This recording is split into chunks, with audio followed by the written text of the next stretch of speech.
Hey, tonight we're diving into one of the most fascinating journeys in the history of our planet, the story of what it was like to be the very first human on Earth. We'll time travel back nearly 6 million years to meet our earliest ancestor and experience the challenges, triumphs, and everyday struggles of becoming human. But before you get comfortable, take a moment to like the video and subscribe, but only if you genuinely enjoy what I do here. And let me know in the comments where you're tuning in from and what time it is for you. It's always fascinating to see who's joining us from around the world.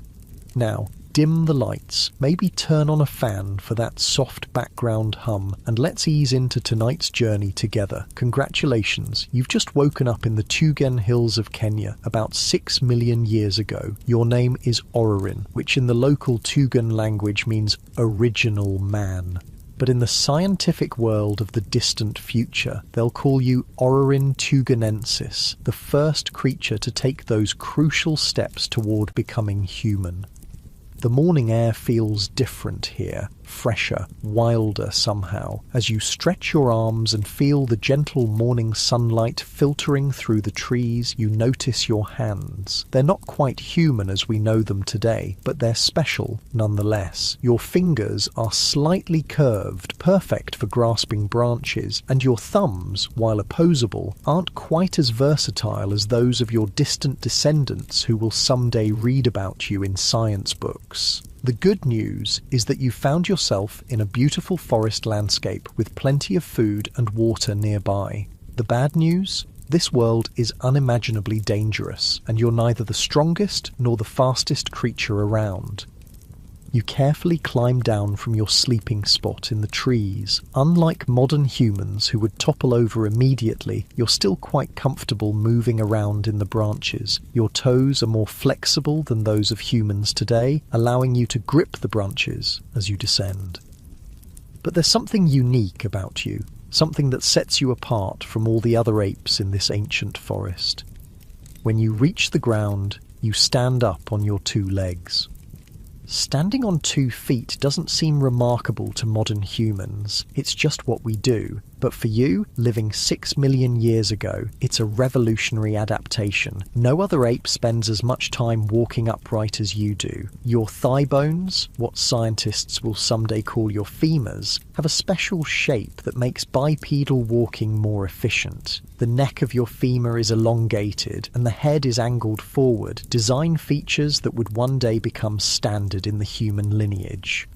But let's be honest, your bipedalism isn't perfect. You're what future scientists will call a facultative biped. You can walk on 2 legs when it's useful, but you're not committed to it full time like your distant descendants will be. When speed is necessary, you might drop to all 4s. And when you're relaxed in the trees, you're happy to use your arms and legs together to move around, much like the orangutans that will still exist millions of years from now in the forests of Southeast Asia.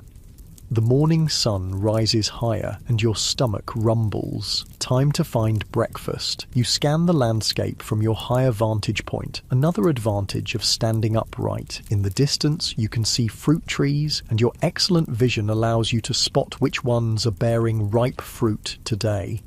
Walking on 2 legs frees your hands, and that's particularly useful for carrying food. You make your way to a fig tree heavy with ripe fruit. Climbing is still natural for you, and your curved fingers and flexible feet make short work of the trunk. You gather several figs, more than you could eat right now, and climb back down. Rather than eating them all at the base of the tree where other animals might compete with you, you can carry them to a safer location thanks to your free hands.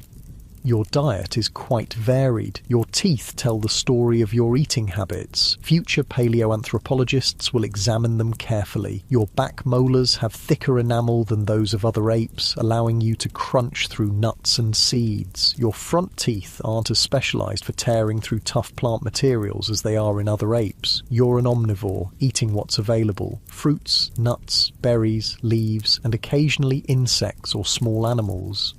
After breakfast, you continue exploring your territory. The landscape of East Africa 6 million years ago is a mosaic of environments. There are dense forests near rivers and lakes, open woodlands on the slopes, and patches of more sparse vegetation in drier areas. You prefer the forests and woodland edges where trees provide safety, but the more open areas offer different food sources.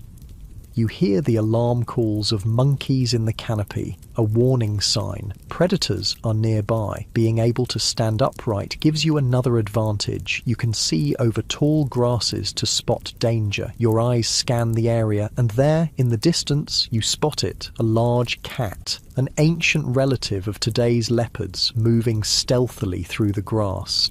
Unlike modern humans, you don't have sophisticated weapons. Your survival depends on awareness, quick reflexes, and knowing when to retreat to the safety of the trees. You move quietly toward a nearby forest patch, staying alert. When the cat suddenly changes direction and begins moving toward you, you make a decision that showcases your unique adaptation. You stand upright and run, not with the perfect efficiency that modern humans would achieve millions of years later, but effectively enough to reach the trees before the predator closes in.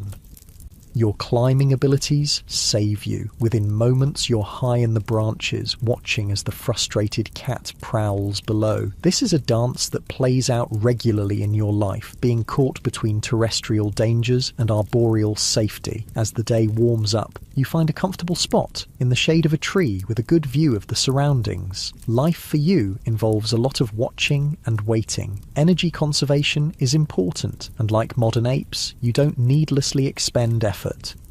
You're not alone in this world. You live in a small group with others of your kind, a band of about 20 individuals. Just like modern chimpanzees and bonobos, you're a social creature. Your group provides protection, companionship, and the sharing of knowledge about where to find food and water.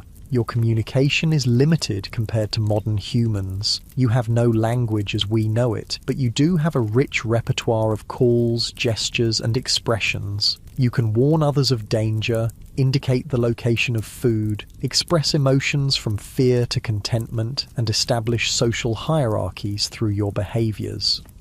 The social dynamics of your group are complex. There are dominance relationships, friendships, occasional conflicts, and reconciliations. You recognize each individual and remember their behaviors. Who can be trusted, who might steal food, who is a reliable ally during conflicts with neighboring groups. Speaking of neighbouring groups, territorial disputes are part of your reality. While not as violent as some later hominins would become, your species does compete for the best territories with the most reliable food sources. These interactions help to spread your species across the landscape as smaller groups sometimes split off to find new territories.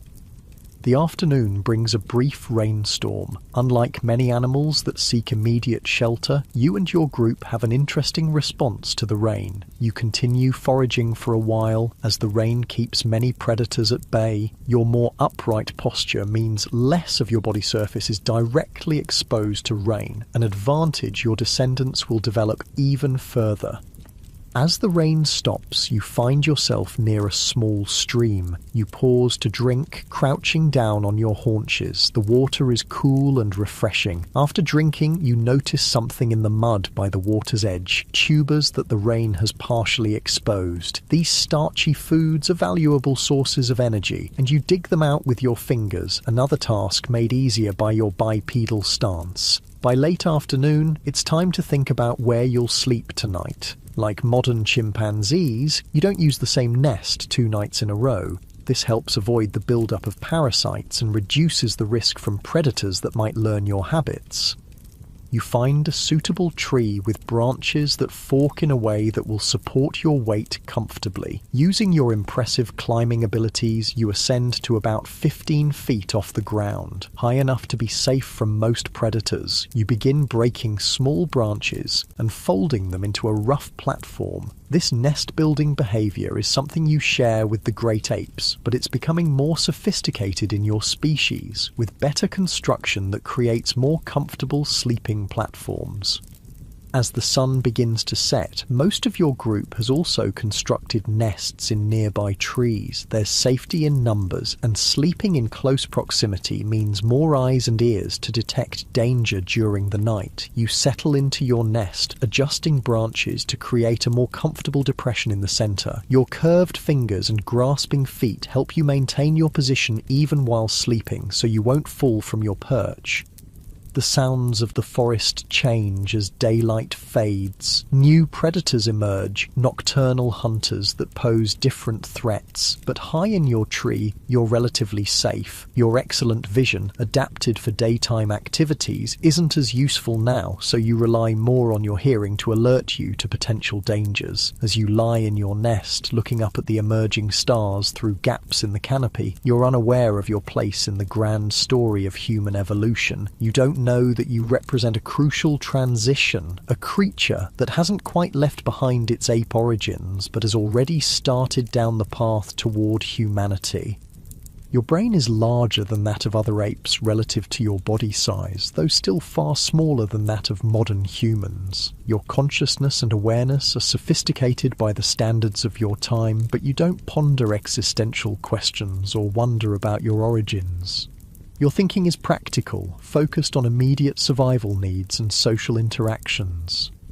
Tonight, as you drift towards sleep, your mind might revisit the day's events, the sweet taste of figs, the dangerous cat, the refreshing water, the comfortable nest you've made. There's a contentment in having found enough food, avoided dangers, and secured a safe place to rest. Your needs are simple compared to the complex desires that will drive your distant descendants. You don't know that someday, millions of years in the future, creatures who evolved from you will look back and try to understand your life, that scientists will carefully examine every fragment of bone they can find, using advanced technologies to extract every possible clue about what you were like, that they will debate endlessly about whether you were truly human or still too ape-like to deserve that designation. What you do know is that tomorrow will bring new challenges. You'll need to find food again, avoid predators again, navigate social interactions again. Your life 6 million years ago is a constant balancing act between risk and reward. Every day requires careful decisions: when to climb down from the trees, which foods to pursue, how to interact with other members of your group, where to sleep when night falls. As you fall asleep in your nest, the gentle swaying of the branches in the night breeze is soothing. The sounds of the nocturnal forest, insects chirping, occasional calls of night birds, distant roars of predators form a familiar backdrop to your rest. Your breathing slows and your mind quiets. You're not quite human yet, but you're taking the first steps, literally, on the long journey that will eventually lead to humanity. Your bipedal walking, your omnivorous diet, your larger brain, your social structures, all these are laying the groundwork for what will come. The path from you to modern humans is neither straight nor inevitable. There will be many branches in the evolutionary tree, most ending in extinction, but your adaptations contain the seeds of future success. In the darkness of prehistoric night, you sleep, unaware of your place in history. You are Orerin tuganensis, original man, living your life according to the dictates of your nature and the pressures of your environment. You face hardships that modern humans can barely imagine. Yet, you persist. And in that persistence lies the essence of what it means to be human, the ability to adapt, to overcome, to find ways to survive and even thrive in a challenging world. The stars wheel overhead, marking the passage of time. Each night like this one, each day of foraging and socializing, each generation reproducing and raising young ones, all are small steps in the immense journey of human evolution. The path from you to modern Homo sapiens will take millions of years and countless generations, each making their own small modifications to the template you've established. Tomorrow will be another day in your life, another day of being the almost human in a world that belongs to no species but is shared by all. But for now, you rest, cradled in the branches of an ancient African tree, under stars that shine as brightly now as they will 6 million years in the future. when your descendants will look up and wonder about their origins. The first light of dawn filters through the leaves, touching your face and gently waking you. Another day begins in the Tugan Hills of ancient Kenya. You stretch carefully in your nest, mindful of the height. The night passed peacefully, with no disturbances serious enough to fully wake you. You look around and see the other members of your group also beginning to stir in their nests. Some are already climbing down from their sleeping spots, ready to begin the day's foraging. You join them, descending the tree with practiced ease. Your curved fingers and flexible feet make this vertical journey simple and safe. Once on the ground, you instinctively rise to your bipedal stance. Standing upright isn't something you think about, it's just one of the ways your body moves. When you need to cover distance across open ground, walking on two legs feels natural. When you need to move quickly, you might drop to all fours for short bursts. And when you're in the trees, you use all four limbs in various combinations to climb, swing, and navigate the complex three-dimensional environment of the forest canopy.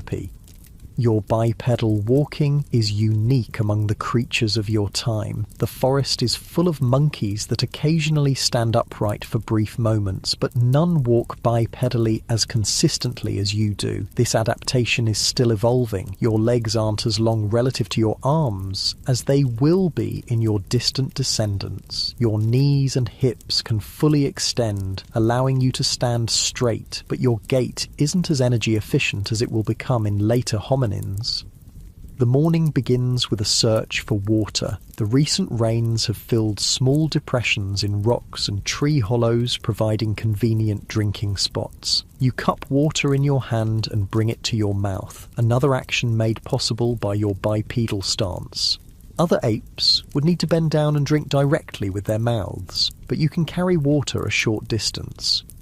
As you drink, you catch your reflection in the still water. Your face is not human as we would recognize it today. Your brow is more pronounced, your jaw more protruding, your nose flatter, but your eyes hold an intelligence and awareness that separates you from other animals.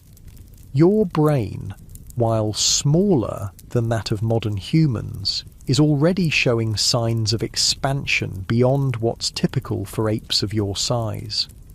After drinking, your attention turns to food. The good news is that your environment provides a variety of options. The bad news is that finding enough calories each day requires constant attention and effort. You run your tongue over your teeth, an unconscious gesture after drinking. Your dental structure reveals much about your diet and evolutionary position. Your canines are larger than those of modern humans, but smaller than those of other apes. This reduction in canine size is one of the earliest signs of the hominin lineage. Your molars have thicker enamel than those of other apes, an adaptation for processing a varied diet that includes hard foods like nuts and seeds. Today, you decide to begin your foraging in a patch of woodland where you found tubers before. Walking on two legs allows you to see over the tall grasses, spotting any predators that might be waiting in ambush. It also frees your hands for carrying food or using simple tools. You haven't developed the sophisticated tools that later hominins will create, but you do use objects in your environment to solve problems. You might use a stick to dig for roots or to extract insects from their nests. You might use stones to crack open nuts or tough-skinned fruits. These aren't crafted tools, but this simple tool use is the foundation upon which later technological innovations will build. As you forage, you're joined by several others from your group. There's safety in numbers, more eyes to watch for danger, more individuals to ward off competitors. Your social structure isn't as complex as it will become in later human species, but it's already more sophisticated than that of most other animals. You communicate with your companions through a combination of vocalizations, gestures, and facial expressions. You don't have language as modern humans understand it, but you can convey basic information, the location of food, the presence of danger, emotional states from fear to contentment. These communication skills are crucial for maintaining group cohesion and cooperation. One of your companions makes an excited vocalization, having found a bush heavy with berries. You join in the harvest, picking the ripe berries and eating some immediately while collecting others in your cupped hand. The sweet tart flavour is refreshing, and the sugars provide quick energy. As you eat, you remain vigilant. Your position in the food chain is precarious. You're neither the largest nor the strongest creature in this ecosystem. Predators are a constant threat. The ancient African landscape is home to ancestors of modern lions, leopards, and hyenas, all of which would consider you prey. A rustling in the nearby grass sends a jolt of alertness through your group. Everyone freezes, eyes and ears focused on detecting the potential threat. After a moment, a small antelope emerges, itself wary of predators. Your group relaxes slightly, but the brief alarm has reminded everyone of the need for constant vigilance. The morning continues with this pattern of foraging and watchfulness. You move from one food source to another, never staying in one place too long. This nomadic lifestyle is necessary. Staying in a single location would quickly deplete the available food and increase vulnerability to predators that might learn your habits. By midday, the sun is high and the temperature has risen considerably. Unlike modern humans, you don't sweat profusely to cool yourself. You seek shade instead, finding a comfortable spot under a tree where you can rest during the hottest part of the day. This is a social time for your group.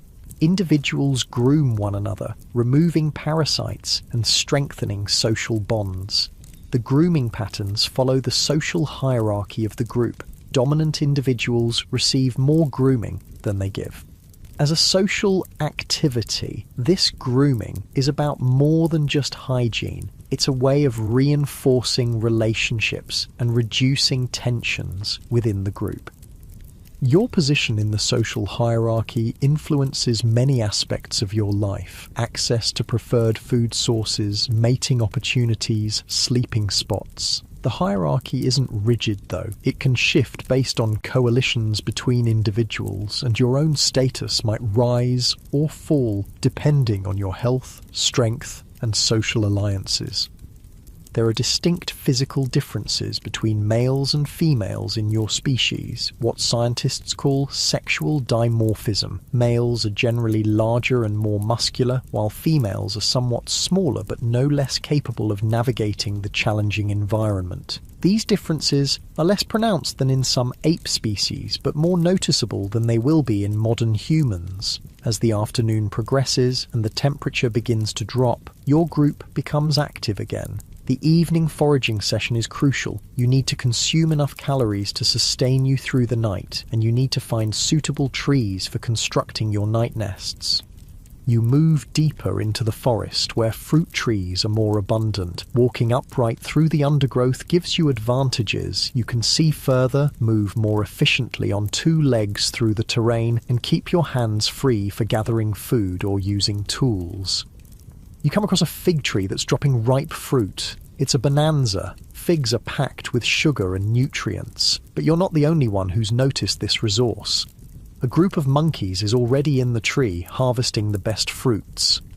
This is where your bipedal adaptation proves valuable in yet another way. You can stand at the base of the tree and collect the fruits that the monkeys drop or knock down. While they feast in the canopy, you and your group gather the windfall below. It's a form of passive cooperation that benefits both species, though neither is aware of this ecological relationship. While collecting figs, you notice something interesting in the soft ground, a patch of disturbed earth where a recent rainstorm has exposed some roots. Using a stick, you dig deeper, uncovering starchy tubers that will provide substantial nutrition. Your omnivorous diet and ability to exploit various food sources are key advantages that will serve your lineage well in the coming millions of years. Your digging activity attracts attention from younger members of your group. They watch closely, learning this food-gathering technique through observation. This cultural transmission of knowledge, learning by watching others, is another trait that will become increasingly important in the hominin lineage. The afternoon wears on, and your group gradually moves toward an area with suitable trees for night nests. Along the way, you pass a small stream. Some members of your group stop to drink, while others use the opportunity to wash some of the fruits they've collected, rinsing off dirt and insects. This simple washing behaviour isn't quite tool use, but it shows a level of intelligence and problem solving that exceeds that of most animals. You understand cause and effect, that washing food in water makes it more palatable and removes unwanted elements. As you approach the stream, you walk with the characteristic gait of Orrorin tugenensis. Future paleoanthropologists will study the details of your leg bones to understand how you moved. The head of your femur, your thigh bone, is large and faces forward, an adaptation for bipedal walking. The neck of the femur is elongated and has a special internal structure with thicker bone on the underside, designed to handle the stresses of upright walking.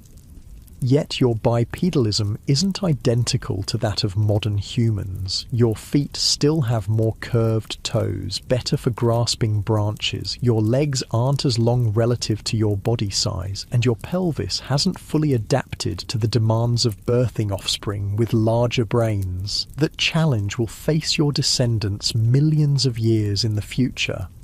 At the stream, you pause to drink and to wash some tubers you've collected. Your reflection in the water shows a creature that exists at the boundary between two worlds. Not quite ape, not quite human. Your face has a prominent brow ridge and a somewhat protruding jaw, but it's less prognathic than that of other apes. Your canine teeth are reduced compared to other apes, but still larger than those of modern humans. As you drink, ripples suddenly spread across the water's surface. Something large is moving nearby. You freeze, then slowly raise your head to scan the area.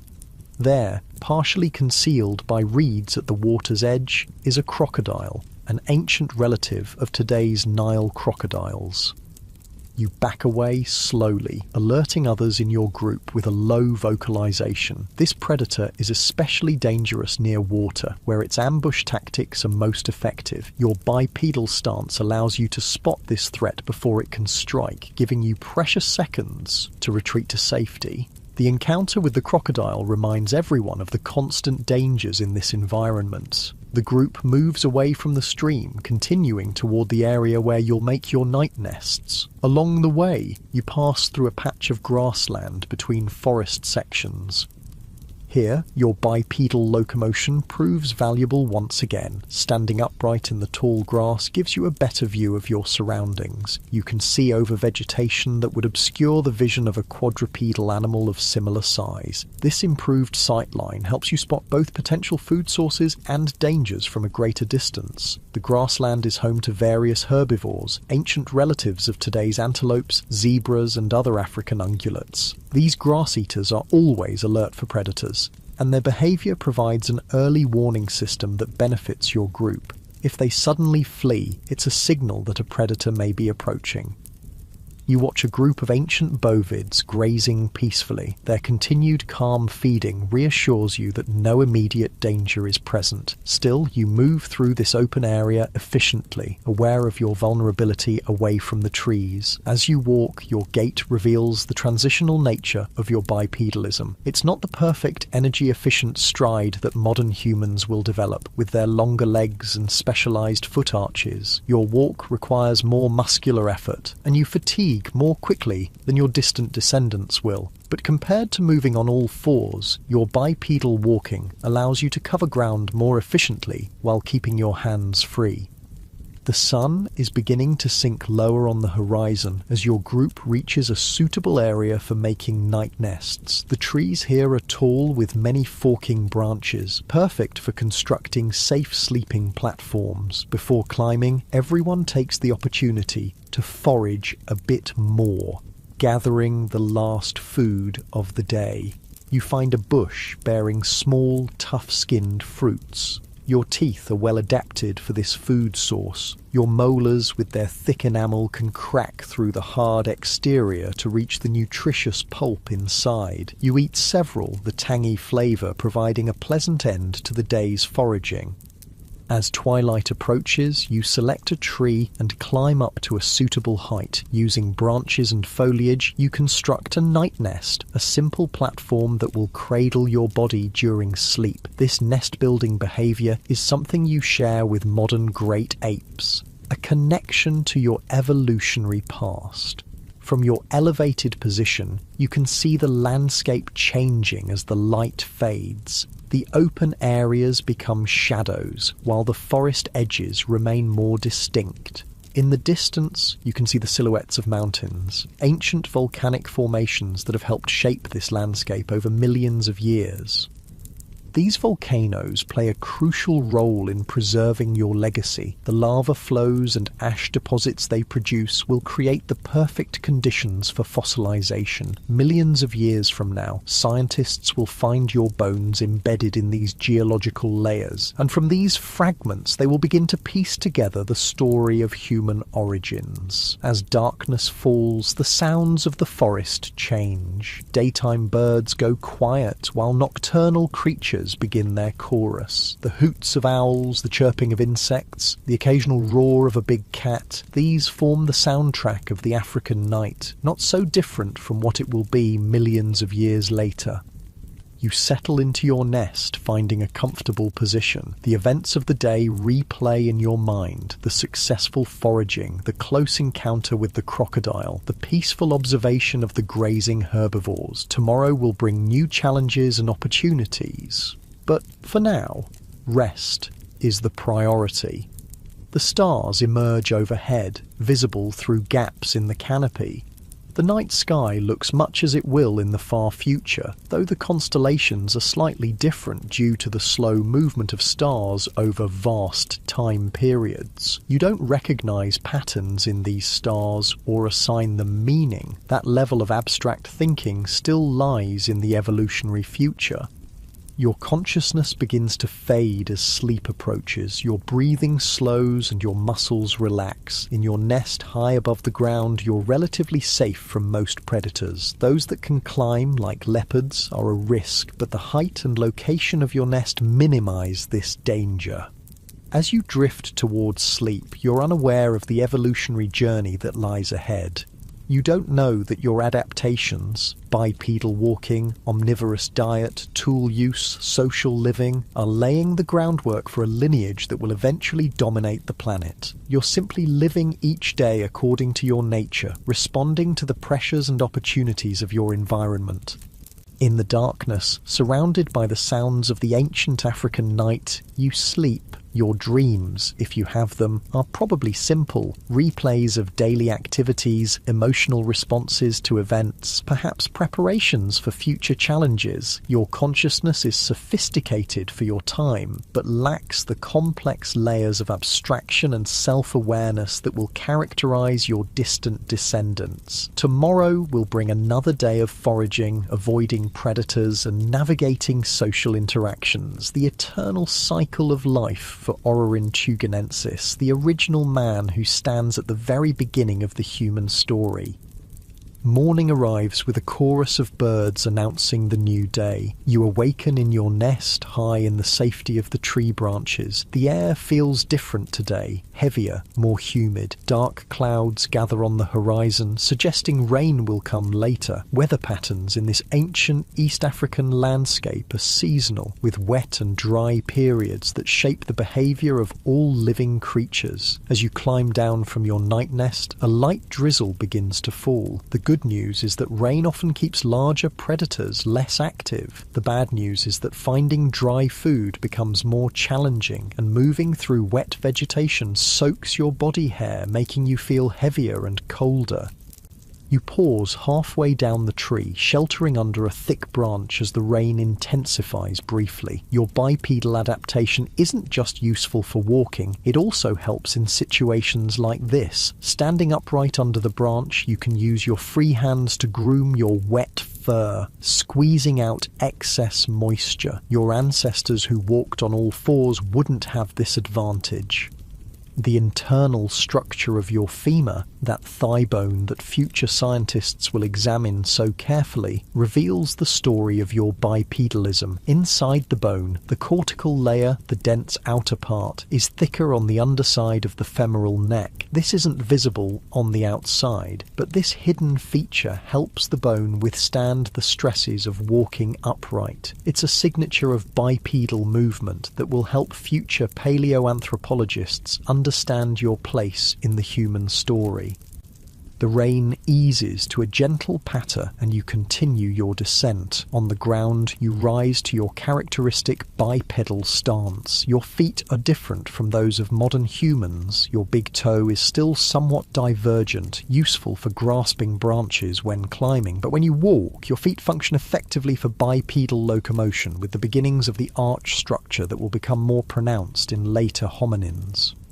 Today's first priority is finding food, made more urgent by the rain. Wet conditions make some food sources more accessible. Earthworms come to the surface, snails become more active, and certain plants become easier to pull from the softened ground. Your omnivorous diet and adaptable foraging strategies are among your greatest strengths. You move through the wet forest, your eyes scanning constantly for food and danger. Your bipedal stance keeps your head higher than it would be if you walked on all fours, giving you better visibility in the vegetation. You spot a fallen tree that's been decomposing for some time, a potential goldmine for grubs and insects. Using a stick as a simple tool, you poke and pry at the rotting wood. This basic tool use doesn't involve crafting or modifying objects, but it's still a significant cognitive step beyond what most animals can do. You're using an object from your environment to solve a problem, accessing food that would otherwise be hard to reach. Your efforts are rewarded when the stick dislodges part of the bark, revealing a colony of termites. These insects are a valuable protein source. Using your fingers, you extract several of them and pop them into your mouth. The taste is earthy and slightly nutty, with a pleasant crunch. Modern humans might find this unappetizing, but to you, it's a nutritious snack.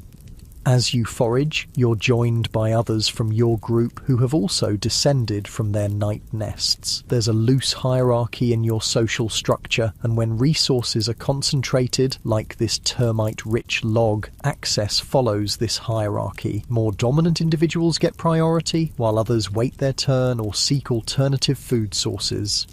This social complexity is another hallmark of your species. You're not just responding to immediate stimuli, you're navigating a sophisticated web of relationships. You recognize each individual in your group, remember their past behaviors, and adjust your own actions accordingly.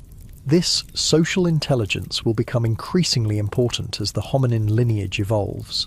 The rain has stopped completely now, but the forest remains wet. Droplets fall from leaves overhead as the breeze stirs the branches. You move away from the log after having your fill of termites, looking for more substantial food. Fruits, nuts, tubers. These will provide the calories you need for the day's activities. You come across a patch of small, starchy roots that the rain has made easier to extract from the ground. Using your fingers and occasionally your teeth, you pull several from the soil, brushing off the dirt before eating them. They're fibrous and not particularly flavorful, but they provide valuable carbohydrates and help fill your stomach. As you forage, you remain alert for sounds or movements that might indicate danger. The good news about your evolutionary position is that you're smarter and more adaptable than most animals. The bad news is that you're neither the strongest nor the fastest creature in this ecosystem, and many predators would see you as potential prey. The most dangerous predators in your world are the big cats, ancient relatives of today's lions and leopards. They're ambush hunters, using stealth and surprise to capture their prey. Your upright posture helps you spot them from a greater distance, and your social group provides multiple sets of eyes and ears to detect threats.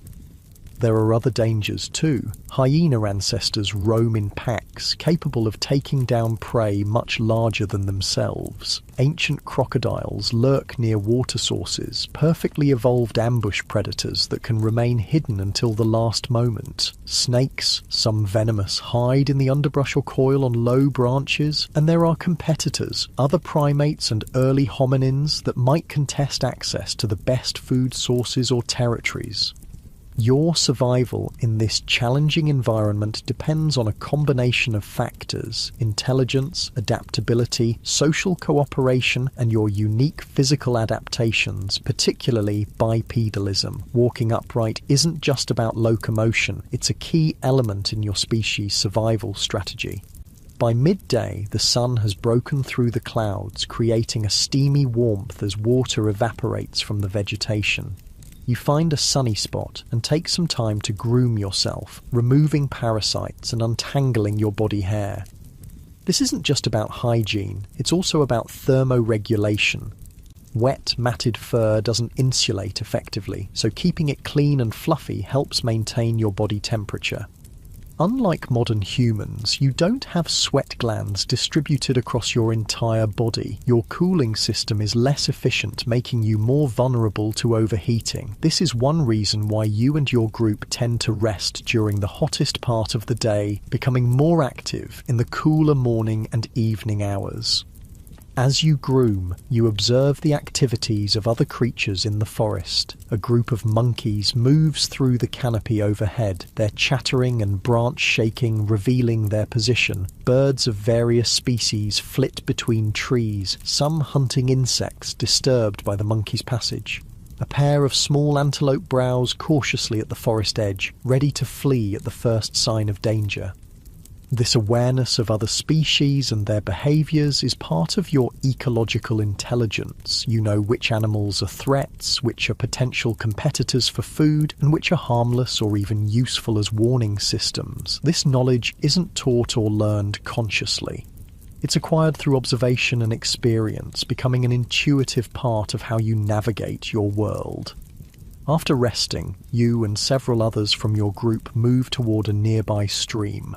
Water is essential, and in this landscape it's found in rivers, streams, lakes, and seasonal ponds. The recent rain will have replenished water sources and possibly created new temporary pools. Approaching water always requires caution. Predators know that prey animals must drink, so water sources are prime hunting locations. Your group moves carefully, scanning for any signs of danger before approaching the stream. The water is clear and cool, refreshing after the humid warmth of the day. Your bipedal stance again proves useful. You can wade into shallow water while keeping your head well above the surface, an advantage when crossing streams or foraging in marshy areas. Some food sources like certain aquatic plants with edible roots are more accessible to a creature that can stand upright in shallow water. After drinking and cooling off, your group begins moving again, heading toward an area of mixed woodland and more open terrain. This ecotone, the boundary between different habitat types, often offers the greatest diversity of food sources. Forest edges provide fruits and nuts, while more open areas might have tubers, seeds, and different insect species. Your bipedal locomotion is particularly advantageous in this varied landscape. In the forest, you can reach up to lower branches while standing on the ground. In more open areas, you can see over tall grasses to spot both food resources and potential threats. As you walk, your gait reveals the evolutionary compromise that is Aurorin tuganensis. You're bipedal, yes, but your proportions aren't yet fully adapted to this mode of locomotion. Your arms are still relatively long compared to later hominins, and your legs haven't achieved the length and structural adaptations that will characterize modern humans. Your walking requires more energy than that of your distant descendants, but it's still more efficient for medium-distance travel than moving on all fours would be. You reach a small clearing where a fruit-bearing tree has dropped its bounty on the ground. The fruits are tough-skinned but contain sweet, nutritious pulp inside. Using a stone, you crack open several of them, revealing the bright interior. This action, using a stone as a tool without modifying it, is what future anthropologists will call unmodified lithic technology. It's not stone tool-making yet, but it's a precursor to that crucial human technology. As you eat, you notice movement at the forest edge. A female from your group is approaching with a small infant clinging to her. Reproduction and child rearing in your species share characteristics with both apes and later hominins. Infants are born relatively developed compared to modern humans, capable of clinging to their mothers from birth, but they still require extended care and protection, learning essential skills through observation and practice over several years. The presence of infants affects group dynamics and movement patterns. Groups with young travel more slowly and may avoid riskier food-gathering strategies, but the extended childhood of your species also allows for more learning and the development of more complex skills, a pattern that will become increasingly important in hominin evolution. The afternoon continues with more foraging, social interaction, and vigilant awareness of the surroundings. Your group moves through the landscape, never staying in one place too long. This nomadic lifestyle is necessary for a species that doesn't cultivate food or store resources for future use. You go where the food is, when it's available, following the ancient rhythms of seasonal abundance and scarcity. As the day begins to wane, your attention turns to finding suitable trees for night nests. Security is the primary consideration. Trees that are difficult for predators to climb, with branches strong enough to support your weight but high enough to be safe from ground predators. Before climbing, you gather a few more fruits to eat in your nest. Carrying food is another activity made possible by your bipedal adaptation. With hands free, you can transport resources from where they're found to where they can be safely consumed, an advantage that few other animals possess. As you select a tree and begin to climb, your body reveals its dual adaptation for both arboreal and terrestrial life. Your curved fingers and flexible feet make climbing natural and efficient. Your arms are strong and capable of supporting your body weight as you move through the canopy. Yet, your leg bones show the unmistakable signs of bipedal walking. The femoral head size and orientation, the reinforced internal structure of the femoral neck, the beginnings of the bowl-shaped pelvis that will become more pronounced in later hominins. You are, in essence, a transitional form, a creature adapted for both tree life and ground dwelling. This versatility is a key to your success in an environment that includes both forested areas and more open terrain. From your vantage point in the tree, you watch as the sun begins to set. The landscape is transformed by the golden light of late afternoon. From this height, you can see the diversity of the ancient East African environment. Forests near water sources, more open woodlands on slopes, grasslands in drier areas. This mosaic of habitats provides a variety of food sources and challenges, driving the adaptations that will eventually lead to modern humans.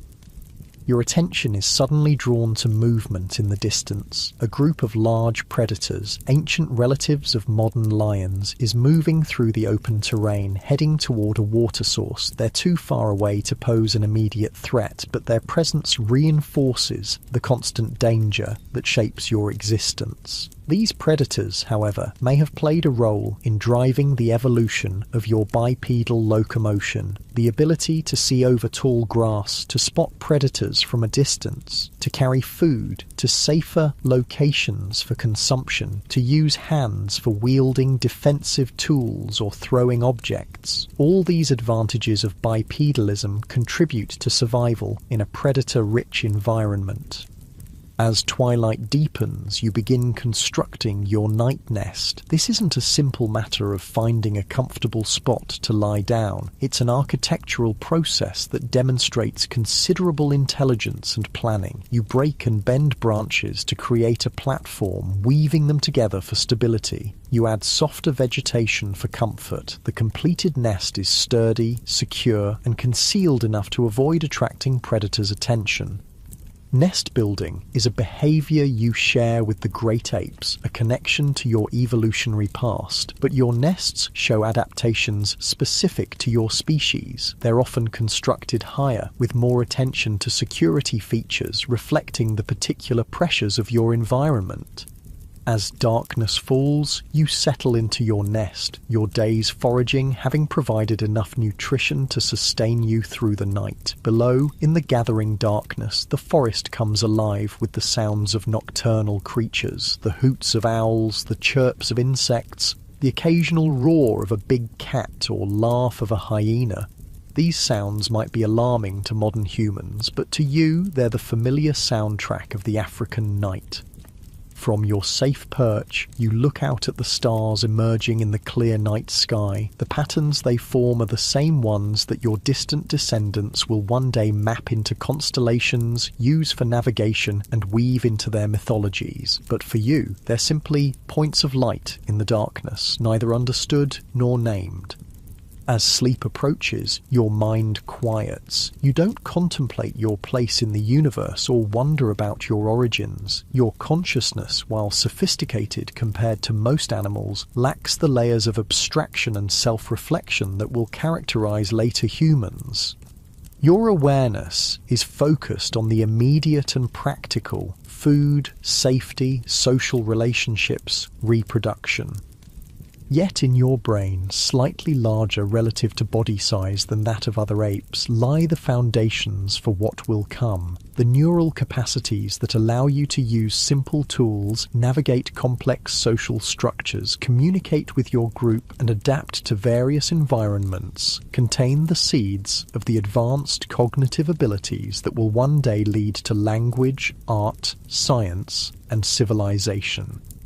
As you drift into sleep, cradled in your nest high above the forest floor, you are, unknowingly, a crucial link in the chain of human evolution. Your species, Ororhyntuganensis, with its bipedal locomotion, omnivorous diet, and social complexity, represents one of the earliest steps on the long path that will eventually lead to modern Homo sapiens.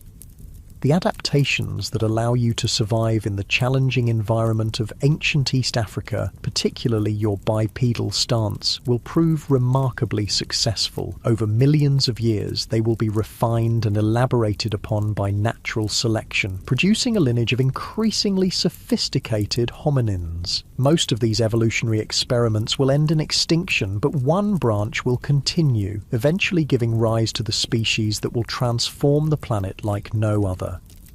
But all of that lies in the unimaginably distant future. For now, you sleep, your body recovering from the day's activities, preparing for the challenges of tomorrow. Your existence is focused on the eternal present, finding food, avoiding danger, maintaining social bonds, reproducing.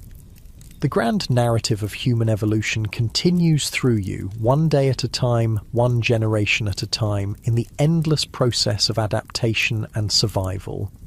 The night deepens around your sleeping form, the stars wheel overhead, and the ancient African landscape continues its slow geological transformation. Volcanic activity in the region is gradually creating the conditions that will preserve traces of your existence. Bones that will fossilize in sedimentary layers, protected by overlying volcanic deposits, waiting to be discovered 6 million years in the future by curious descendants who will piece together the story of their origins from these fragile remains.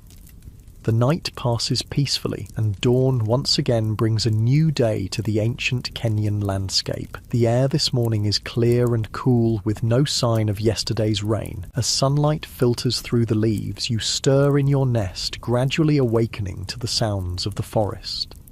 Your sleep has been deep and restorative. The night nest you constructed served its purpose well, keeping you safely elevated above ground predators and comfortable enough for uninterrupted rest. This ability to create secure sleeping places is one of the advantages that separates you from many other animals in your environment. As you become fully awake, your first sensation is hunger. Digestion has emptied your stomach overnight, and finding food will be your primary motivation for the day ahead, unlike modern humans who might plan meals days in advance or store food for future use. Your relationship with food is immediate and constant. Eat when you find it, because you never know when the next meal will come. You descend from your night nest with practiced ease, your curved fingers and flexible feet making the vertical journey simple and safe. Once on the ground, you rise to your bipedal stance. This morning, you're alone. The other members of your group have descended from their nests earlier or built them in different trees. Being temporarily separated from your group isn't unusual. The social structure of Orerin tugenensis is looser than what will evolve in later hominin species. Your groups form what scientists would call a fission-fusion society, where individuals come together and separate throughout the day depending on circumstances. This flexible social organization allows for more efficient foraging when food is scattered and better defense when predators threaten. You begin walking through the forest, your bipedal gait now fully awake and coordinated. With each step, the unique biomechanics of your species are displayed. The extended knee joint, the angled femur, the beginnings of the arched foot. These features aren't as developed as they will be in later hominins, but they already show clear adaptations for upright walking. The internal structure of your femur, invisible but crucial, bears the telltale signs of bipedalism. The cortical bone on the underside of the femoral neck is thicker than on top, a response to the stresses of walking upright. This hidden feature will be one of the key pieces of evidence that future paleoanthropologists use to establish your place in the human family tree. As you walk, you scan the environment for both food and potential danger. Your eyes, forward-facing with stereoscopic vision, give you excellent depth perception, useful for both navigating through complex forest environments and judging distances when using tools. Your color vision, superior to that of many mammals, helps you identify ripe fruits and other edible plants. Your first find of the morning is a patch of berries growing on low bushes. You gather several handfuls, eating as you pick. The sweet tart flavour is pleasant, and the sugars provide quick energy to start your day. But berries alone won't sustain you. They're mostly water and quick-burning carbohydrates. You'll need more substantial food as the day progresses.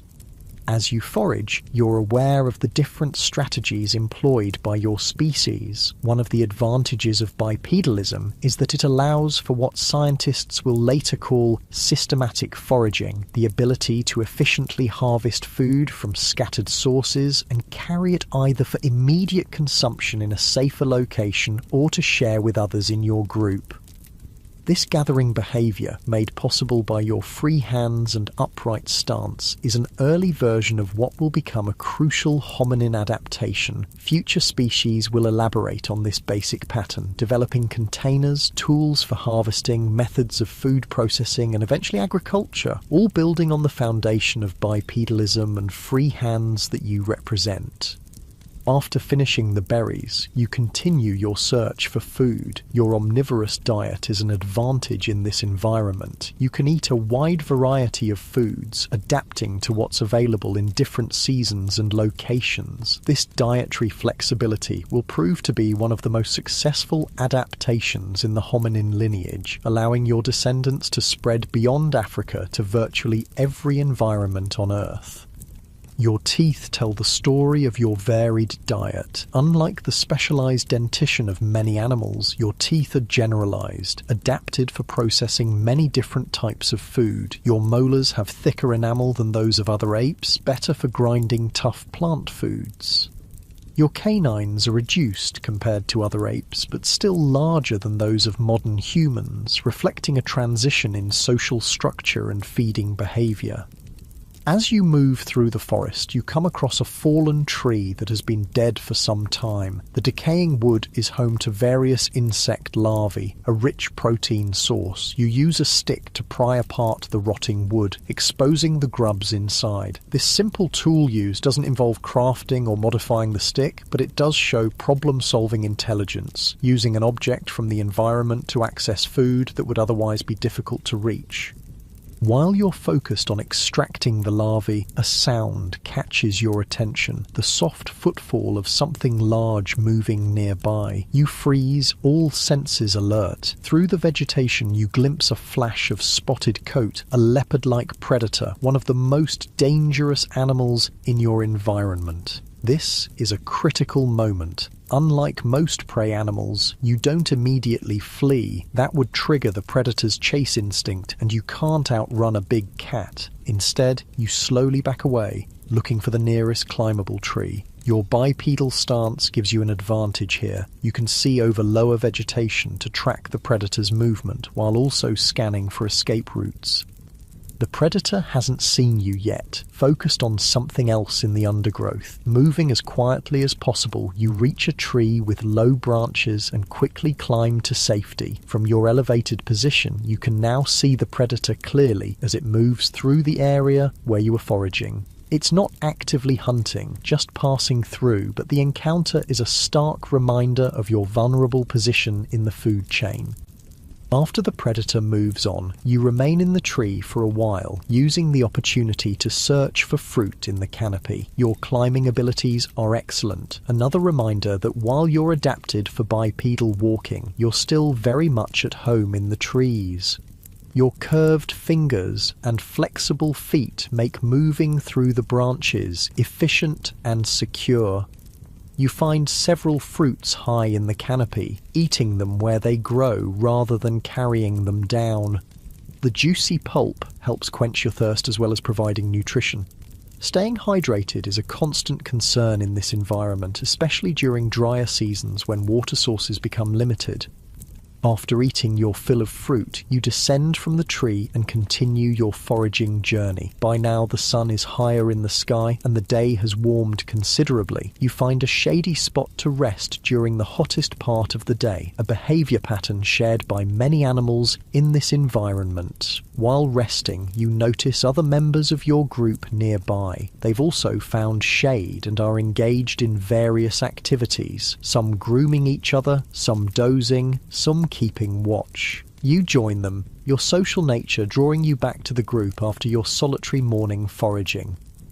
The social dynamics of your species are complex. There's a dominance hierarchy, but it's not rigid or absolute. Relationships are maintained through grooming, food sharing, and other cooperative behaviors. Conflicts are usually resolved through displays rather than actual fighting, although serious competition over resources or mates can sometimes turn violent. One of the older females in the group approaches you, making a soft vocalization that signals friendly intent. She begins grooming your back and shoulders, searching for parasites and untangling your body hair. This grooming serves multiple purposes: hygiene, parasite control, and social bonding. You relax under her ministrations, the tension from your predator encounter gradually easing.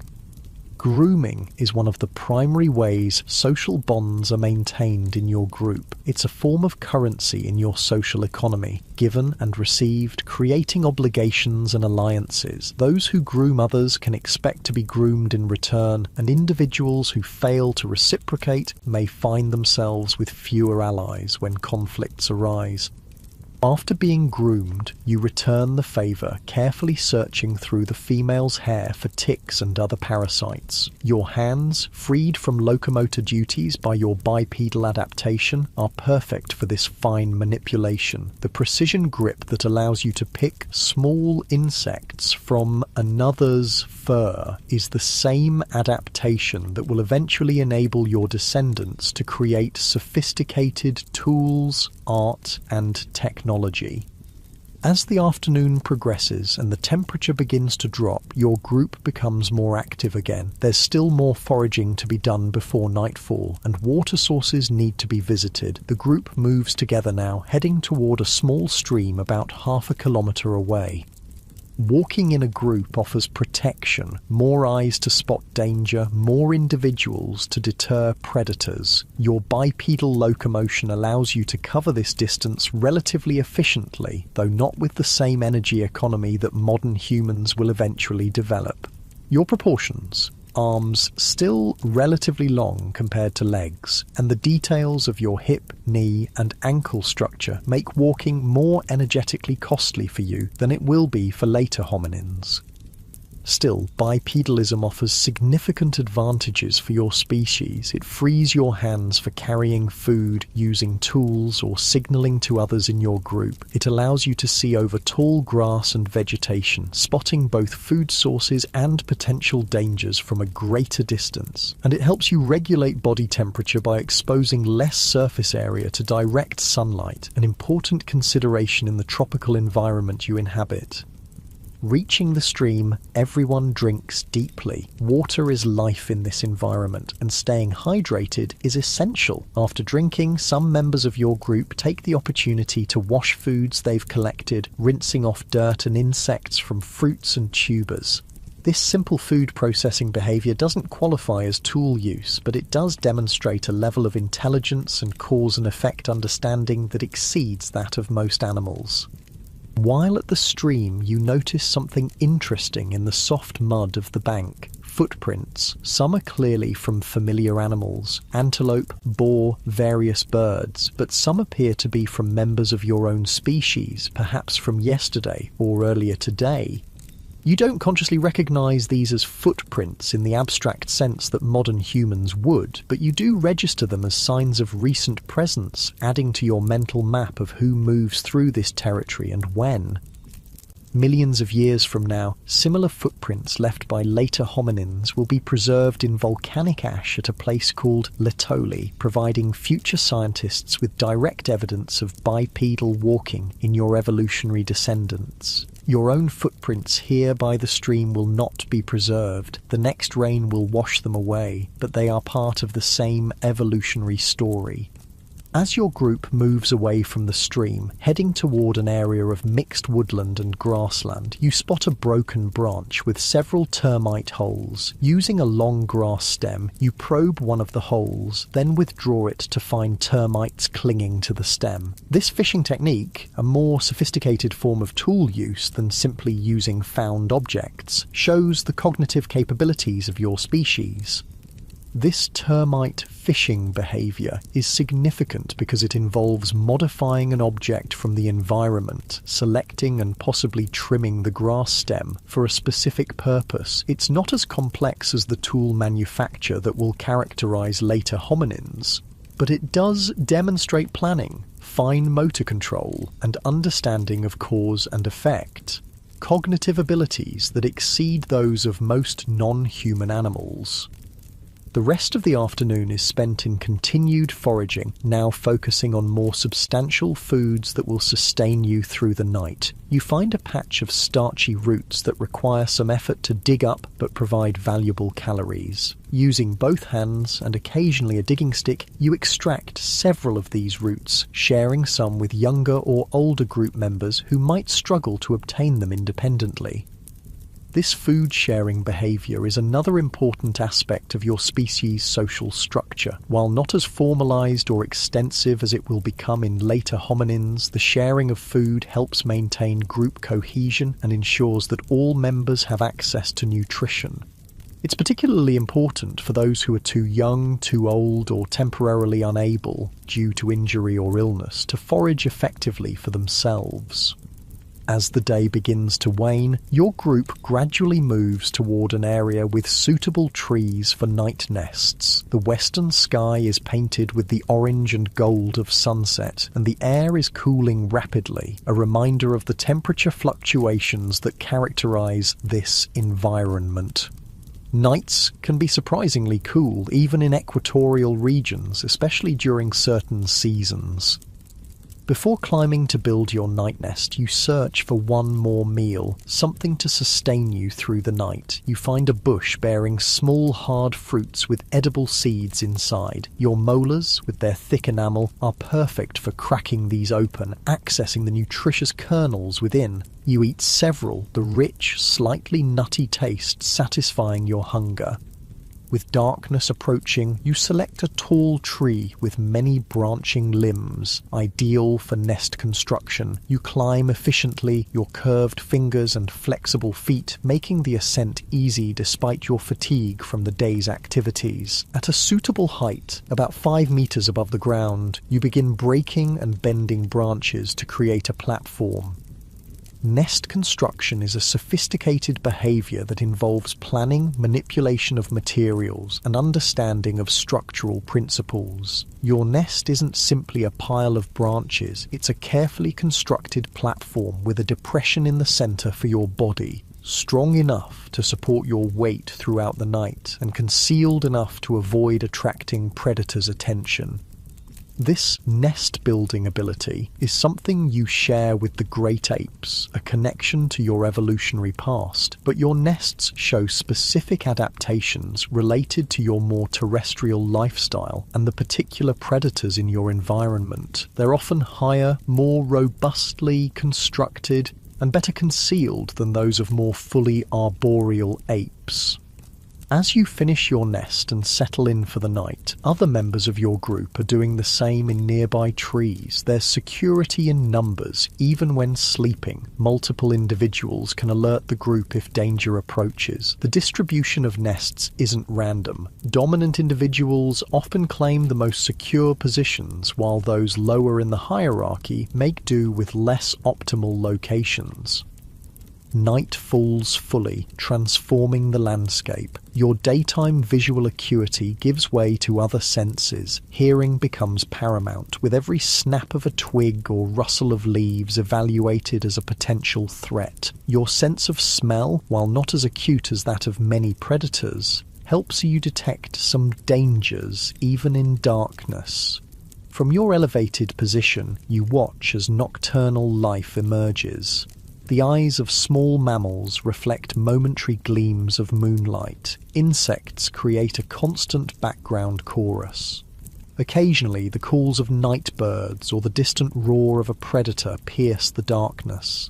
These sounds are part of the natural rhythm of your world, sometimes concerning but mostly familiar. As your body relaxes towards sleep, your mind processes the day's events. This isn't the abstract thinking or self-reflection that will characterize modern humans, but it is a form of cognitive processing that helps consolidate memories, particularly those related to food sources, dangers, and social interactions. Your brain, while smaller than that of modern humans, is already showing the expansion that will become a hallmark of the hominin lineage. Compared to other apes of similar body size, your brain is slightly larger, particularly in areas related to spatial awareness, manual dexterity, and social cognition, all adaptations that support your bipedal, tool-using, socially complex lifestyle. The stars emerge overhead, visible through gaps in the canopy. The night sky is brilliant in this era, before artificial light, with the Milky Way forming a glowing river across the darkness. You perceive this beauty in a direct, sensory way, without the layers of meaning and mythology that later humans will impose on these celestial patterns. As sleep approaches, your consciousness narrows, focusing on the immediate, the comfort of your nest, the softness of the breeze, the distant sounds of the night forest. You don't contemplate your place in the universe or worry about tomorrow beyond its most immediate concerns. Your awareness, while sophisticated by the standards of your time, lacks the abstract dimensions that will evolve in later hominin species. Yet in your brain and body are the seeds of what will come. Your bipedal locomotion, omnivorous diet, manual dexterity, social complexity, and cognitive flexibility contain the foundations upon which natural selection will build. Over millions of years, these basic adaptations will be refined and elaborated, producing a lineage of increasingly sophisticated hominins, culminating in Homo sapiens, a species that will transform the planet in ways unimaginable to you. But all of that lies in the unthinkably distant future. For now, you sleep, your body recovering from the day's exertions, preparing for tomorrow's challenges. Your existence is focused on the eternal present, finding food, avoiding danger, maintaining social bonds, reproducing. The grand narrative of human evolution continues through you, one day at a time, one generation at a time, in the endless process of adaptation and survival.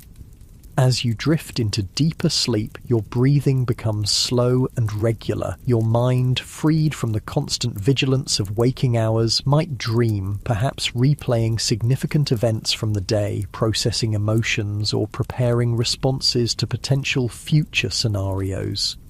These dreams aren't verbalized or abstract, they're primarily sensory and emotional, reflecting the immediate, concrete nature of your consciousness.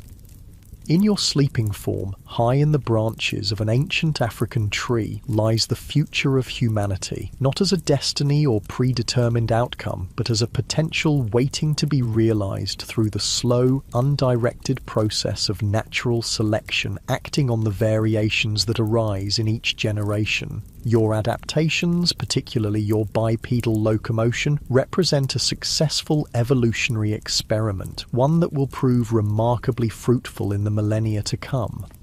The night deepens around you, the stars wheel overhead, and the ancient landscape continues its gradual transformation. Geological processes, volcanism, erosion, sedimentation, are slowly creating the conditions that will preserve traces of your existence. Bones that find their way into sedimentary layers protected by overlying volcanic deposits will eventually fossilize, becoming the precious fragments from which future scientists will reconstruct the earliest chapters of the human story. Morning light gradually filters through the leaves, gently touching your face with warmth. Another day begins in the ancient landscape of the Tugen Hills. You awaken slowly, your body and mind transitioning from the deep rest of night to the alert awareness needed for survival. The sounds of the forest, bird calls, rustling leaves, distant animal movements form a familiar backdrop to your emergence into consciousness. As you stretch in your night nest, your joints and muscles feel the effects of yesterday's activities. Your body bears the marks of your evolutionary position, not quite human as we would recognize today, not quite ape as existed before. You are Orrorin tugenensis, a creature of transition, embodying adaptations that represent a crucial experiment in the story of human evolution. You descend from your night nest with practiced movements, your curved fingers and flexible feet finding secure holds on the trunk and branches. On the ground, you rise to your characteristic bipedal stance. This morning ritual, climbing down from safety and assuming the upright posture that defines your lineage, is repeated across the forest as others from your group also begin their day. Today, your group seems more cohesive than yesterday. Rather than dispersing for solitary foraging, everyone is staying closer together. This behavioral flexibility, sometimes spreading out, sometimes clustering, is an adaptive response to changing conditions. Perhaps there were predator sounds during the night, or perhaps it's simply the subtle social currents that flow through your group, temporarily drawing members closer together. A female with a young infant clings to her appears at the edge of the gathering. Her presence changes the group's dynamics subtly. Mothers with young receive special consideration, often given access to better food sources and offered more protection. This caregiving behavior, extended beyond immediate family bonds, is a foundation for the increasingly cooperative social structures that will evolve in later hominins. The infant, only a few months old, clings to its mother's fur with remarkable strength. Unlike the helpless newborns of modern humans, your species' infants are born more developed, capable of holding on during travel. Still, they require extended care and protection, creating a lengthy period of dependency during which they learn essential survival skills through observation and imitation. This extended childhood, though not as prolonged as it will become in later human species, is a key adaptation in your lineage. It allows for more learning, more brain development after birth, and more transmission of knowledge between generations. The seeds of cultural learning, which will become the hallmark of later humans, are already present in your species' child-rearing practices. Your attention turns to the day's first priority: finding food. Hunger is a constant companion in your world, where no meal is guaranteed and energy expenditure is continuous. Your bipedal adaptation helps in this eternal quest for nutrition, allowing you to see farther, travel more efficiently, and carry gathered foods to safer locations for consumption or sharing. This morning, the group moves together toward a grove of fruit-bearing trees that were spotted the previous day. Walking on two legs through the mixture of forest and more open terrain, you maintain a steady pace. Your gait isn't the perfect, energy-efficient stride that modern humans will develop, but it's effective for your needs and environment.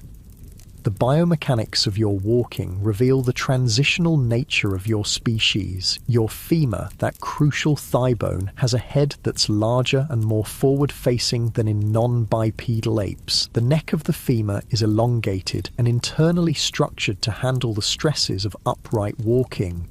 Your pelvis is beginning to show the bowl-like shape that will become more pronounced in later hominins.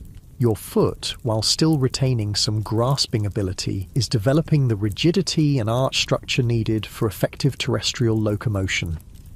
These anatomical features hidden within your body tell the story of your evolutionary position. You are neither fully committed to terrestrial life like your distant descendants will be, nor fully arboreal like your ancestors were. You exist at the boundary between these worlds, combining adaptations for both tree climbing and ground walking in a successful compromise. Upon reaching the fruit grove, the group disperses slightly, each individual finding position under different trees. Above, ripe fruits hang tantalizingly, their bright colours advertising their nutritional bounty.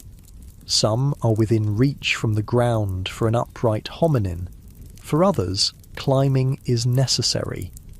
You select a tree with low-hanging fruit and reach up, another activity made possible by your bipedal stance. Standing on 2 feet, you can reach higher than you could on all fours, accessing food sources that might be unavailable to strictly quadrupedal animals of similar size.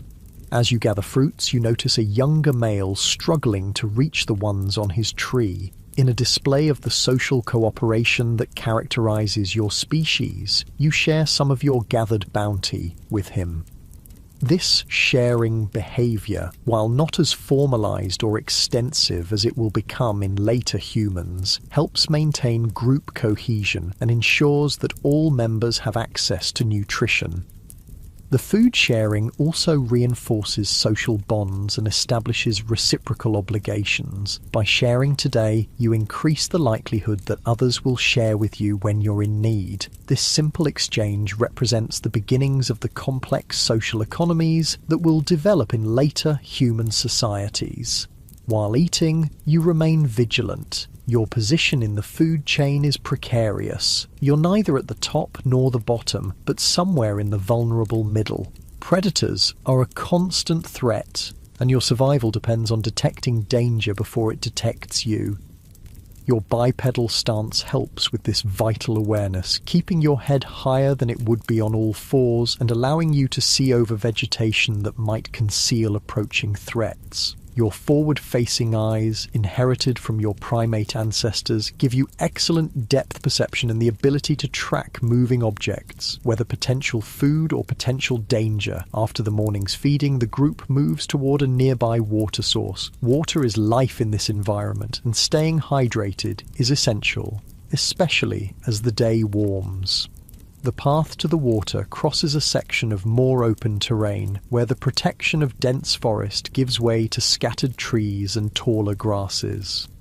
In this more exposed setting, your bipedalism offers another advantage: heat management. Standing upright reduces the amount of your body surface directly exposed to the tropical sun. This, combined with your gradually decreasing body hair compared to more arboreal apes, helps you regulate temperature during active daylight hours. At the water source, a small stream fed by seasonal rains, everyone drinks deeply. Some members of your group take the opportunity to wash fruits they've collected, while others cool themselves by wading into shallow sections. This use of water for purposes beyond drinking shows a level of environmental interaction and problem solving that exceeds that of most animals. While at the stream, you notice tracks in the soft mud, evidence that other animals have recently visited this water source. Your awareness of these signs isn't abstract or conceptual, it's a direct, practical recognition that helps you assess potential threats or opportunities. If predator tracks are fresh, extra vigilance is warranted. If tracks from prey animals are abundant, it might indicate good hunting or scavenging opportunities nearby.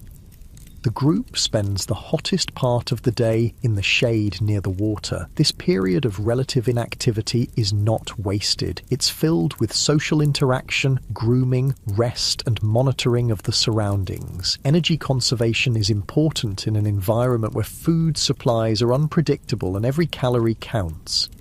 During this rest period, you observe a female from your group gathering long grass stems. With careful manipulation, she's crafting what appears to be a simple tool, a probe for extracting insects from their nests or burrows. This tool-making behavior, while primitive compared to what will come later, shows planning, fine motor control, and understanding of material properties. The ability to create and use tools, even simple ones, is facilitated by your bipedal adaptation. With hands freed from locomotor duties, you can manipulate objects with a precision that quadrupedal animals cannot match. This manual dexterity, combined with your growing cognitive capabilities, lays the groundwork for the technological innovations that will characterize the hominin lineage. As the afternoon progresses and the temperature begins to drop, the group becomes more active again. There's still foraging to be done before nightfall, and suitable trees for night nests need to be located. But today, there's an additional factor influencing the group's movement: the presence of unfamiliar individuals detected at the periphery of your territory. Territorial behavior in your species isn't as rigid or aggressive as it will become in some later hominins, but there are boundaries, areas that your group considers its own and defends against encroachment. These boundaries aren't marked physically. They exist in the collective knowledge of the group, defined by landmark features and regular patrol patterns. The detection of outsiders triggers a specific response from adult males in your group. They move toward the perceived boundary, making loud vocalizations and displaying aggressive postures. This territorial defense behavior is another aspect of your social complexity, involving cooperation among group members and recognition of us versus them.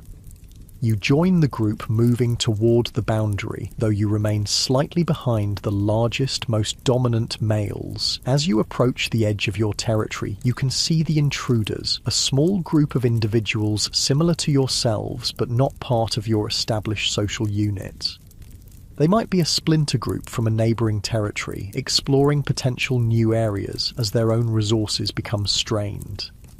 The confrontation that follows is more display than combat. Both groups vocalize loudly, gesture aggressively, and occasionally throw objects or break branches. Physical contact is rare and usually limited to pushing or grappling rather than serious injury-inflicting attack.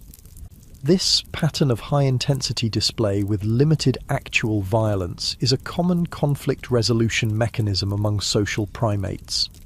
After several minutes of this ritualized confrontation, the intruders retreat. Your group has successfully defended its territory without serious injury to any member, an optimal outcome in evolutionary terms. The maintenance of exclusive access to resources within your territory ensures better nutrition for your group while avoiding the potentially catastrophic costs of serious injury or death in physical combat. With the territorial dispute resolved, the group returns to foraging, now focusing on finding enough food to sustain everyone through the night. Different individuals employ different strategies, some climbing trees for fruits, others digging for roots or tubers, some searching under logs for insect larvae. This diversity of foraging techniques is another adaptive advantage, allowing your species to exploit a wide range of food sources. Your own strategy this afternoon involves finding a particular type of nut that grows on bushes in more open areas. These nuts are hard-shelled but contain rich fatty kernels that provide concentrated energy. Using a stone as a hammer and another as an anvil, you crack open several nuts, extracting the nutritious contents. This use of unmodified stones as tools, what scientists will later call unmodified lithic technology, doesn't involve crafting or shaping the stones, but it does require selecting appropriate ones for the task and using them effectively. It's a form of tool use that demonstrates your cognitive abilities and problem-solving skills. As the day begins to wane, your attention turns to finding suitable trees for night nests. Security is the primary consideration. Trees that are difficult for predators to climb, with branches strong enough to support your weight but high enough to be safe from ground-dwelling threats. Before climbing to build your nest, you gather a few more fruits to eat once settled. This final foraging of the day ensures that you won't go to sleep hungry, which could interfere with rest and recovery. Carrying food, another ability made possible by your bipedal adaptation, allows you to eat in the safety of your nest rather than being vulnerable on the ground after dark. You select a tall tree with many branching limbs and climb efficiently to a suitable height. Using the gathered materials, you construct your night nest, a platform of broken and bent branches, lined with softer foliage for comfort. The construction process demonstrates your manual dexterity, spatial awareness, and understanding of structural principles. As twilight deepens into night, you settle into your nest. From this elevated position, you can see other members of your group also preparing for night in nearby trees. The distribution forms a loose circle, with more vulnerable individuals, mothers with young older or injured members, often positioned toward the center, surrounded by more capable defenders. The stars emerge in the darkening sky, forming patterns that will remain largely unchanged for the millions of years between your time and that of your distant descendants. The moon, waxing toward full, casts a silvery light over the landscape, creating a world of shadows and subtle illumination. As your body relaxes towards sleep, your mind processes the day's events, the successful foraging, the territorial defense, the social interactions within your group. This cognitive processing isn't the abstract reflection that modern humans would recognize, but it's a form of learning and memory consolidation that helps you adapt and survive in your challenging environment. Your species, Ororinthuganensis, represents one of the earliest experiments in hominin evolution. Your bipedal locomotion, omnivorous diet, manual dexterity, tool use, and social complexity contain the seeds of what will become the human lineage. Not all of these experiments will succeed. Many branches of the hominin family tree will end in extinction, but some adaptations, particularly bipedalism, will prove remarkably successful, persisting through millions of years of evolution. In the darkness of prehistoric night, cradled in your nest high above the ancient African landscape, you sleep, unaware of your place in the grand narrative of human evolution. You are simply living your life according to the dictates of your nature and the pressures of your environment, responding to immediate needs and challenges without concern for the distant future or the deeper past. Yet in your sleeping form lies a potential that will gradually unfold over millions of years. The adaptations that allow you to survive in the challenging environment of ancient East Africa, particularly your bipedal stance, will prove remarkably successful. Over countless generations, natural selection will refine and elaborate upon these basic adaptations, producing a lineage of increasingly sophisticated hominins. The path from you to modern Homo sapiens is neither straight nor inevitable. It will wind through various species, Australopithecus, early Homo, Homo erectus, and others, each with its own unique adaptations and evolutionary experiments. Most of these branches will end in extinction, their particular combination of traits proving unsuccessful in the face of changing environments and competition. But one branch will continue, eventually giving rise to a species that will transform the planet like no other. The journey from Orrorin to modern humans spans nearly 6 million years, a timescale almost impossible for the human mind to truly comprehend. During this vast period, the Earth itself will change, continental positions will shift slightly, ice ages will come and go, sea levels will rise and fall, and through it all, the hominin lineage will continue to evolve, adapting to new challenges and opportunities.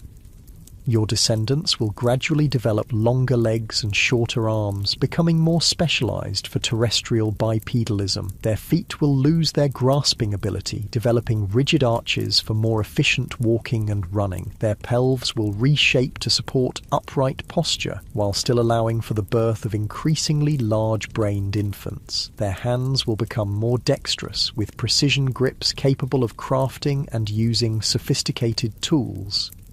But perhaps the most dramatic changes will occur in the brain, starting from your somewhat enlarged brain, already showing signs of expansion beyond what's typical for apes of your size. The hominin lineage will experience a remarkable increase in brain volume and complexity. This neural evolution will eventually produce minds capable of language, abstract thought, creative expression, technological innovation, and cultural transmission of knowledge.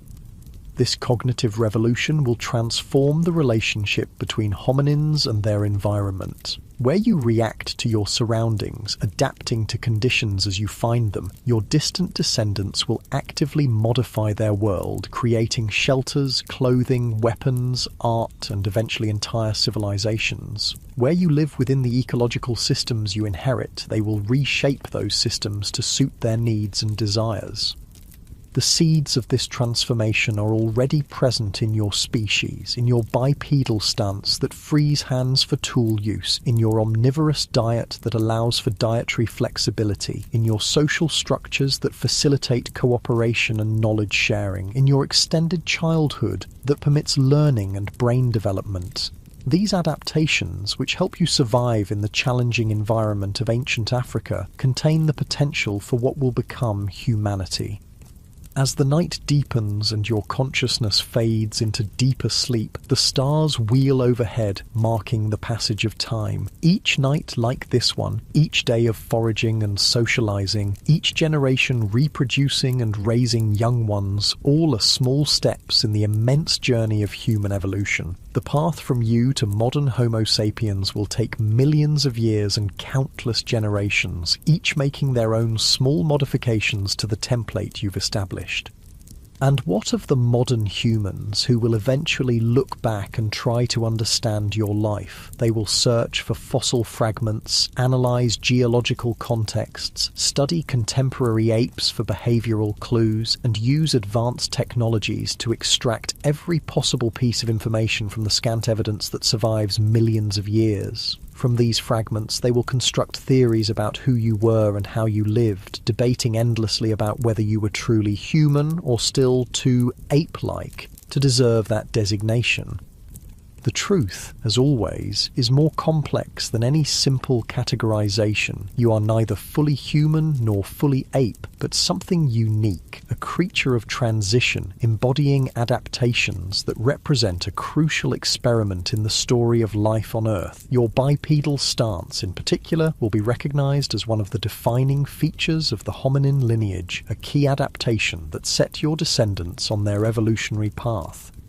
In the end, the story of human evolution is not about a linear progression from primitive to advanced, but about a branching bush of adaptations and experiments, most ending in extinction, a few continuing to evolve. It's a story of creatures like you, living their lives day by day, generation after generation, adapting to their environments and passing along the traits that help them survive. From these countless small adaptations, accumulated over unimaginable time, emerges the remarkable phenomenon we call humanity.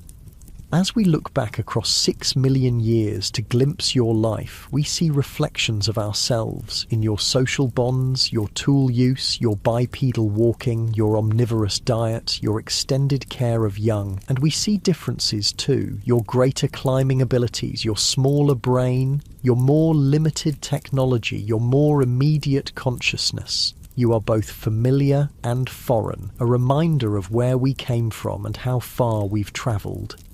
In understanding your life, the challenges you faced, the adaptations you embodied, the world you inhabited, we gain perspective on our own existence. We see that the traits we consider uniquely human have deep evolutionary roots, emerging gradually over millions of years rather than appearing suddenly or inevitably. We recognize that our own species, for all its remarkable adaptations and accomplishments, is just one experiment among many in the ongoing process of evolution.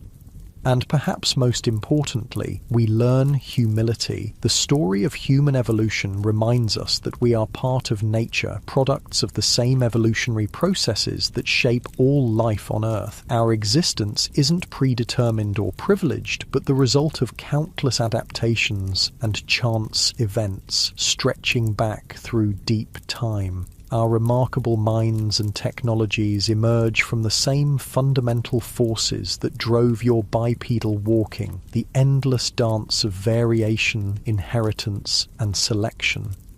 As you sleep in your nest under ancient stars, unaware of your place in history, you embody the beginnings of what will become humanity. In your bipedal stance, your manual dexterity, your social complexity, and your cognitive flexibility lie the foundations upon which natural selection will build. The path from you to us is long and winding, filled with experiments and extinctions, adaptations and innovations. But it begins here, with creatures like you taking the first upright steps on the journey that will eventually lead to humanity.